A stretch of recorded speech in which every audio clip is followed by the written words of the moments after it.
ದಯವಿಟ್ಟು ನಾನು ನಿನ್ನೆನೂ ನಮ್ಗೆ ಹೇಳಿದ್ದೀನಿ, ನಾನು ನಿಮಗೆ ಫಾರ್ವರ್ಡ್ ಮಾಡ್ತೀನಪ್ಪ. CBI ಅವರು ಒಂದು ಲೆಟರ್ ಬರ್ದಿರೋದು ರಜನೀಶ್ ಗೋಯಲ್ ಅವರಿಗೆ. ಎಲ್ಲ ಯಾವುದೇ ಕೇಸ್ಗಳು ಕೊಡಬೇಡಿ, ಅಕಸ್ಮಾತ್ ಕೇಸ್ ಕೊಟ್ಟರು ಸಿಬ್ಬಂದಿಗಳು ನೀವೇ ಕೊಡಬೇಕಾಗುತ್ತೆ. ಅಂದರೆ 100 ಜನ ಸಿಬ್ಬಂದಿಗಳು ಬೇಕಾದರೆ ಆಲ್ಮೋಸ್ಟ್ 85-95 ಸಿಬ್ಬಂದಿಗಳು ನಮ್ಮವರೇ ಆಗ್ತದೆ ಅಂತ. ಆಮೇಲೆ ಹಿಂದೆ ಪ್ರಕರಣಗಳೆಲ್ಲ ನಾವು ಯಾವ್ದು CBI ಕೊಟ್ಟಿದ್ದಾರೆ, ಕರ್ನಾಟಕ ಪೊಲೀಸು ಭಾಳ ಕರೆಕ್ಟಾಗಿ ಮಾಡಿದ್ದಾರೆ ಅಂತ CBI ಅವರೇ ಸರ್ಟಿಫಿಕೇಟ್ ಕೊಟ್ಟ ಮೇಲೆ ಇವ್ರು ಏನು ಓದ್ತಾರೋ ಏನು ಮಾಡ್ತಾರೋ ಏನು ಸುಮ್ಮನೆ ನೀವು ಕ್ಯಾಮ್ರಾ ಆನ್ ಮಾಡಿ ಅವ್ರ ದಂಧೆನೇ ನಿಂತೋಗ್ತದೆ. ಕ್ಯಾಮ್ರಾ ಆಫ್ ಮಾಡಿ ಒಂದು 5 ದಿನ ಆ ABVP BJP ಅವ್ರ ದಂಧೆನೇ ನಿಂತೋಗ್ತದೆ. ಅವ್ರದ್ದು ಏನು ಬೇಡಿಕೆ ಇಡಲಿಕ್ಕೂ ಕೂಡ ಏನಾದರೂ ಒಂದು ಸಾಮಾನ್ಯ ಪ್ರಜ್ಞೆ ಇಟ್ಕೊಂಡು ಇಡಬೇಕಲ್ಲ. ಮೇಲ್ಗಡೆ CBI ಯಾರು ನಡೆಸ್ತಾ ಇರೋದು? ಕೇಂದ್ರ ಸರ್ಕಾರ. ಈಗ ಕೇಂದ್ರ ಸರ್ಕಾರದವರೇ ಹಿಂಗೆ ಬರೆದು ಕೊಟ್ಟಾದ್ಮೇಲೆ ನೀವು ಮೇಲ್ಗಡೆ ಅಲ್ಲಿ ಬರೀತಾರೆ ದಯವಿಟ್ಟು ಯಾವುದೇ ಕೇಸ್ ಕೊಡಬೇಡಿ ಅಂತ, ಇಲ್ಲಿ ಎಲ್ಲ ಕೇಸು ಕೊಡಿ ಅಂತ ಹೇಳ್ತಾರೆ. ಏನಿದೆ ಇದರ ಅರ್ಥ? ಸೊ ದಯವಿಟ್ಟು ಸ್ವಲ್ಪ ಹಿಂದೆ ಅವ್ರ ನಿರ್ದೇಶನಗಳನ್ನು ಮತ್ತು ಅವರ ಮನವಿಗಳನ್ನು ABVP ಅವರಿಗೆ ಓದಕ್ಕೆ ಹೇಳಿ. ಬರೀ ಬೆಳಿಗ್ಗೆ ಎದ್ದು ವಾಟ್ಸಪ್ ಯೂನಿವರ್ಸಿಟಿಯಿಂದ ಓದೋದಲ್ಲ ಅದು. ಸರ್, ಈಗ ಕ್ಯಾಬಿನೆಟ್ ಖಾತೆ ಹಂಚಿಕೆ ವಿಚಾರ ಒಂದು ಗೊಂದಲ ಆಗ್ತಿದೆ. ಈಗಿರುವಂತ ಚರ್ಚೆ, ಈಗಿರುವ ಸಚಿವರಲ್ಲಿ ಅದಲು ಬದಲು ಮಾಡಬಹುದು, ಒಬ್ರನ್ನ ಕೈ ಬಿಡಬಹುದು, ಆ ತರದ ಚರ್ಚೆ ನಡೀತಾ ಇದೆ. ನೋಡಿ, ಯಾವುದೇ ಮಂತ್ರಿಗೆ ಯಾವ ಜವಾಬ್ದಾರಿ ಕೊಡಬೇಕನ್ನೋದು ಮಾನ್ಯ ಮುಖ್ಯಮಂತ್ರಿಗಳ ವಿವೇಚನ.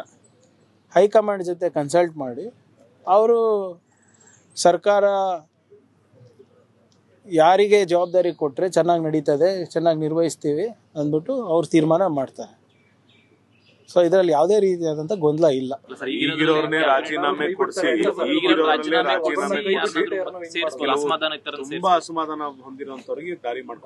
ನೋಡಿ, ನಾನು ಮೊನ್ನೆ ಕೂಡ ಇದೇ ಹೇಳಿದ್ದೀನಿ. ನಾವು ಸುಮಾರು 140 ಜನ ಇದ್ದೀವಿ. 33 ಹುದ್ದೆಗಳಿದೆ. ಎಲ್ಲರಿಗೂ ತೃಪ್ತಿಪಡಿಸೋದು ಭಾಳ ಕಷ್ಟದ ಕೆಲಸ. ಸಾಮಾಜಿಕ ನ್ಯಾಯ ಕೊಡೋದು ಕಷ್ಟದ ಕೆಲಸ, ಪ್ರಾದೇಶಿಕ ಪ್ರಾತಿನಿಧ್ಯತೆ ಕೊಡೋದು ಕಷ್ಟದ ಕೆಲಸ. ಆದರೂ ಕೂಡ ಎಲ್ಲರೂ ಸೇರಿ ಒಂದು ಪ್ರಾಮಾಣಿಕ ಪ್ರಯತ್ನ ಮಾಡಿದ್ದಾರೆ. ಅದಾದಮೇಲೂ ಕೂಡ ಅಕಸ್ಮಾತ್ ಹೈಕಮಾಂಡಿಗೆ ಅನಿಸಿದ್ರೆ ಪ್ರಿಯಾಂಕ್ ಖರ್ಗೆ ರಾಜೀನಾಮೆ ಕೊಟ್ಟು ಪಕ್ಷದ ಕೆಲಸ ಮಾಡಬೇಕು ಅಂದರೆ ಎಲ್ಲರೂ ಬದ್ಧರಾಗಬೇಕಾಗ್ತದೆ. ನಾನು ಬದ್ಧನಿದ್ದೇನೆ ಅದಕ್ಕೆ. There is no going back on what high command intends to do. ಆಯಿತಾ? ಈಗ ನೀವು ಇಲ್ಲ, ಒಂದು ನಿಮಿಷ ಅಭಿಯವರೇ, ನಾನೇನು ಹೇಳ್ತಾ ಇದ್ದೀನಿ ಅಂದರೆ ಪಕ್ಷ ನಿರ್ಧಾರ ತಗೊಳ್ಳಿ. ಯಾರಿಗೇನು ಜವಾಬ್ದಾರಿ ಕೊಡಬೇಕು. ನನಗೆ ನಾಳೆ ಪಕ್ಷದ ಜವಾಬ್ದಾರಿ ಕೊಡಬೇಕು ಅಂದರೆ yes, I have to take it up. ಈಗ ಪಕ್ಷದ ಆಶೀರ್ವಾದದಿಂದ, ಜನರ ಆಶೀರ್ವಾದದಿಂದ, ನಮ್ಮ ಕಾರ್ಯಕರ್ತರ ಆಶೀರ್ವಾದದಿಂದ ಇವತ್ತು ನಾನು ನಿಮ್ಮ ಮುಂದೆ ನಿಂತಿದ್ದೀನಿ. ನನಗೆ ಇಲ್ಲಪ್ಪ ಸಾಕಾಯಿತು, ನೀನು ಈಗ ಪಕ್ಷದ ಕೆಲಸಕ್ಕೆ ಹೋಗು ಅಂದರೆ I have to do it. There is no choice. ಎಲ್ಲರಿಗೂ ಅನ್ವಯ ಆಗ್ತದೆ, ನನಗೂ ಅನ್ವಯ ಆಗ್ತದೆ, ಯಾರಿಗಾದರೂ ಅನ್ವಯ ಆಗ್ತದೆ. ಆಮೇಲೆ ಅದರಲ್ಲಿ ಅಸಮಾಧಾನ ಪಡುವಂಥ ಯಾವುದೇ ಇದು ನನ್ನಲ್ಲಿಲ್ಲ.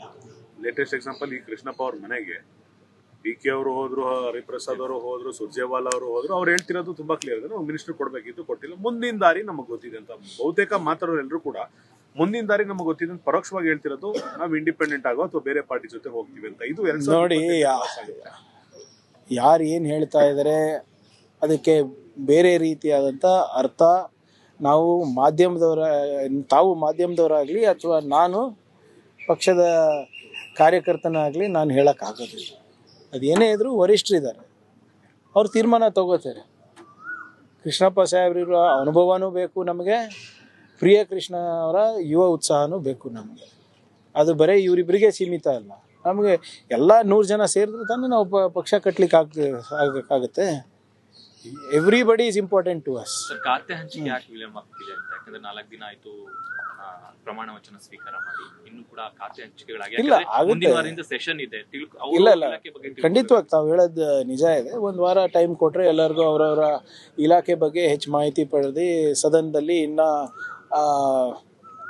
ಕಟ್ಟುನಿಟ್ಟವಾಗಿ ವ್ಯವಸ್ಥಿತವಾಗಿ ಏನು ವಿರೋಧ ಪಕ್ಷದವ್ರು ಇರ್ಬೋದು, ಸಾರ್ವಜನಿಕರ ಪ್ರಶ್ನೆಗಳಿಗೆ ಉತ್ತರ ಕೊಡ್ಬೋದಾಗ್ತದೆ. ಆಗುತ್ತೆ, ಇವತ್ತಿಲ್ಲ ನಾಳೆ ಆಗುತ್ತೆ. ಕುರುಬ ಸಮುದಾಯ ಶಾಸಕರು ಅಸಮಾಧಾನಗೊಂಡಿದ್ದಾರೆ, ಎಸ್ಪೆಷಲಿ ಸಿದ್ದರಾಮಯ್ಯ ಅವ್ರ ಮೇಲೆ ಅಂತ ಚರ್ಚೆಗಳಾಗ್ತಿದ್ದಾವೆ. ಅದೆಷ್ಟು ಮಟ್ಟಿಗೆ ಸರಿ? ನೋಡಿ, ಅದು ನಾನು ಹೇಳಿಲ್ವಾ, ಸಾಮಾಜಿಕ ನ್ಯಾಯ ಕೊಡೋದು ಭಾಳ ಕಷ್ಟ ಇದರಲ್ಲಿ. ಆದರೂ ಕೂಡ ಒಂದು ಪ್ರಯತ್ನ ಮಾಡಿದೆ. ಹಿಂದೆ ಕೂಡ ಕ್ಯಾಬಿನೆಟ್ನಲ್ಲಿ ಎಷ್ಟು ಜನ ಇದ್ದರು?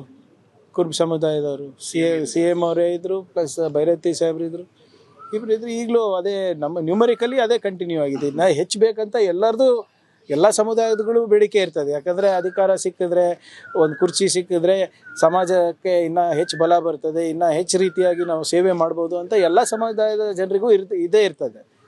ಆದರೆ ನಮಗೆ ಸಂವಿಧಾನಿಕವಾಗಿ ಒಂದು ಲಿಮಿಟ್ ಇದೆ, 15% ನಾವು ದಾಟ್ಲಿಕ್ಕೆ ಆಗೋದಿಲ್ಲ. ಸೊ ನಿನ್ನೆ ಬಿಜೆಪಿ ಅವ್ರನ್ನ ನೀವು ಪ್ರಶ್ನೆ ಮಾಡಿರಲಿಲ್ಲ ಆಮೇಲೆ ಅದು ವಿಪಕ್ಷ ನೀವು ಲಿಂಕ್ ಕಳಿಸ್ತೀನಿ ಅಂದ್ರೆ ಯಾರು ಕಳಿಸಿಲ್ಲ ನನಗೆ. ವಿಪಕ್ಷ ನಾಯಕರು ಆಡಿಯೋ ನೀವು ಇಟ್ಕೊಂಡಿರೋ ಬದಲು ಗೃಹ ಸಚಿವರು ಕೊಟ್ರೆ ಅವ್ರು ಅದನ್ನ FIR ಮಾಡಿಸ್ತಾರೆ, ಅದನ್ನ ಫೋರೆನ್ಸಿಕ್ ಕಳಿಸ್ತಾರೆ ಅಂದಾಗ ಅವ್ರು ಒಂದು ಹೇಳ್ತಾರೆ, ಸರ್ ನಾನೇ ತಗೊಂಡೋಗಿ ಕೊಟ್ಟು ಅವ್ರು FIR ಮಾಡಂಗಿದ್ರೆ ಅವ್ರು ಯಾಕೆ ಗೃಹ ಸಚಿವರು ಆಗ್ಬೇಕು? ಈಗಾಗಲೇ ಸಾಮಾಜಿಕ ಜಾಲತಾಣದಲ್ಲಿ ಬಂದಿದೆ, ಸುಮೋಟೋ ತಗೊಳ್ಳಿ, ಆಮೇಲೆ ನೀವು ಬ್ರದರ್ ಅಂತ ಹೇಳಲ್ಲ, ಅವ್ರು ಕರೆಕ್ಟ್ ಆಗಿ ಗೃಹ ಮಂತ್ರಿ ಕೆಲಸ ಮಾಡಿದ್ರೆ ನಾನು ಬ್ರದರ್ ಅಂತ ಒಪ್ಕೊಳ್ತೀನಿ. ಆಯ್ತು, ಸೋಮೋಟೋ ಅಂದ್ರೆ ಅವ್ರು ಹೇಳಿರೋದಕ್ಕೆಲ್ಲ ನಾನು ಸೋಮೋಟೋ ತಗೊಳಕ್ ಹೋದ್ರೆ ಆಯ್ತು, ಇಲ್ಲದ್ರೆ ನೀವೆಲ್ಲ ಹೇಳಿದ್ಕು ಸೋಮೋಟೋ ತೊಗೊಳಕ್ಕೆ ಹೋದರೆ ನಂದು ಅದೇ ಕೆಲಸ ಆಗ್ತದೆ. ಈಗ ಸೋಮೋಟೋ ಯಾವಾಗ ತಗೋತೀವಿ ಅಂದರೆ ಯಾವಾಗ ಪ್ರಕರಣಗಳು ಗಂಭೀರವಾಗಿದೆ ಅಂತ. ಈಗ ನೀವು ನಿಮ್ಮ ಪ್ರಕಾರ ಗಂಭೀರವಾಗಿದೆ, ನಾವು ಪರಿಗಣಿಸ್ಬೇಕು ಅಂದರೆ ಕೊಡಿ ನಮಗೆ, ಯಾಕಂದರೆ ಸೋರ್ಸ್ ನಿಮ್ಮ ಹತ್ರ ಇದೆ ಅಲ್ಲ. ಈಗ ಸೋಮೋಟೋ ತಗೋತೀನಿ, ನನಗೇನಿಲ್ಲ, ಬಟ್ ಅವರೇ ಬರೋ ಸೋರ್ಸ್ ಕೊಡಬೇಕಲ್ಲ ನನಗೆ, ಯಾಕಂದರೆ ಅವ್ರು ಬಹಿರಂಗ ಮಾಡಿದ್ರು. ನಿಮ್ಗೆ ನೆನಪಿದ್ರೆ ಪತ್ರಿಕೆನಲ್ಲಿ ಏನು ಬಂದಿದ್ದನ್ನು ನಾನು ಹೇಳಿದ್ದಕ್ಕೆ, ನೀವೇನು ಪ್ರಸಾರ ಮಾಡಿದ್ದನ್ನು ಅದನ್ನು ಪುನರುಚ್ಚರಿಸೋದಕ್ಕೆ ನನಗೆ CID ಅವರು 3 ಸರಿ ನೋಟಿಸ್ ಕೊಟ್ಟಿದ್ದು ನೆನಪಿದೆಯಾ ನಿಮಗೆ? PSI ಗಣದಲ್ಲಿ what was showcase telecast and broadcasted ಅದನ್ನು ಹೇಳಿದ್ದಕ್ಕೆ ನನಗೆ ಇದು ಕೊಟ್ಟರು. ನಾವು ಹಂಗೆ ಮಾಡೋಕ್ಕಾಗ್ತದ ಸರ್? ಅವರು ಪಾಪ MLA ಇದ್ದಾರೆ, ಕೌನ್ಸಿಲ್ ಇದ್ದಾರೆ, ಮೆಂಬರ್ಸ್ ಇದ್ದಾರೆ, ನಾವು ಅವರಿಗೆ ಹಾಗೆ ನಡ್ಸ್ಕೊಳಕ್ ಆಗೋದಿಲ್ಲ. ನೋಡಿ, ಆಗಲೇ FIR ಅನ್ನು ನಾವು ದರ್ಜ್ ಮಾಡಿದ್ದೀವಿ. ಅದು ಲಾಕಪ್ ಡೆತ್ ಅಥವಾ ಇಲ್ಲ ಅಂತ ಮೇಲೆ ನೋಡಿ, ಅಂದರೆ ಅಲ್ಲಿ ಅವ್ರು ಏನು ಹೇಳ್ತಾ ಇದ್ದಾರೆ ಅಂದರೆ ಅವ್ರ ಮೇಲೆ ಹಲ್ಲೆ ಮಾಡಿದ್ದು ನಿಜ, ಅದು ಆಗಬಾರ್ದು. ಪೇದೆ ಏನು ಕಪಾಳಿಗೆ ಹೊಡೆದಿದ್ದಾರೆ ಅಂತ ಹೇಳ್ತಾ ಇದ್ದಾರೆ. ಅದಾದಮೇಲೆ ಅದು ಆದಮೇಲೆ ಸ್ಟೇಷನ್ ಬಿಟ್ಟು ಹೋಗಿದ್ದಾರೆ. ಅದು ಅಲ್ಲಿ ಏನೂ ಆಗಿಲ್ಲ ಅಂತ ಮಾಹಿತಿ ಬರ್ತದೆ. Put it to enquiry. ಆಮೇಲೆ ಅವರಿಗೂ ಕೂಡ ಸಸ್ಪೆಂಡ್ ಮಾಡಿದ್ದೀನಿ. ಆದರೆ ಕುಟುಂಬಸ್ಥರಿಗೆ ನ್ಯಾಯ ಒದಗಿಸ್ಕೊಡೋದು ಜವಾಬ್ದಾರಿ ನಮ್ದಾಗಿದೆ. We will do it. Sir, ಒಂದು SOP ಅಂತ ಇರುತ್ತೆ, ಅದನ್ನ ಪಾಲನೆ ಮಾಡಬೇಕಾಗುತ್ತೆ. ಕೆಲವರು ನೋಡಿ, SOP ಎಲ್ಲದಕ್ಕೂ ಇರ್ತದೆ ಸರ್.